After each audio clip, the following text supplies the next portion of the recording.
Kung isa kang gamer, siguro naman alam mo na ang Yakuza series. O kaya naman narinig mo na to kung saan. Sino ba namang hindi, di ba? Pero sa mga hindi pa nakakaalam, ang Yakuza series ay isang action-adventure role-playing game ng Sega. Ikaw dito si Kazuma Kiryu.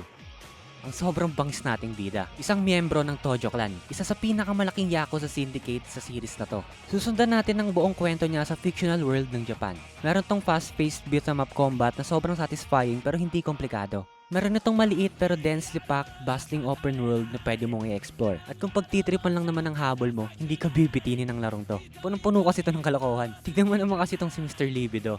'Di ba? Kung di pa kalokohan sa'yo yan, ewan ko na lang. At bukod pa dito, pwede ka dito mag-karaoke, bowling, mag-arcade, baseball, mag-food trip, at sobrang dami pang iba. Sama mo na rin ang mga samot-saring sub-stories na makikita mo sa bawat sulok ng mapa. At pagtapos mo sa mga enjoyable na kalokohan, i-immerse ka neto sa crime drama na hatid ng main story nito. Sobrang ganda at sobrang mapapalapit ka sa mga characters.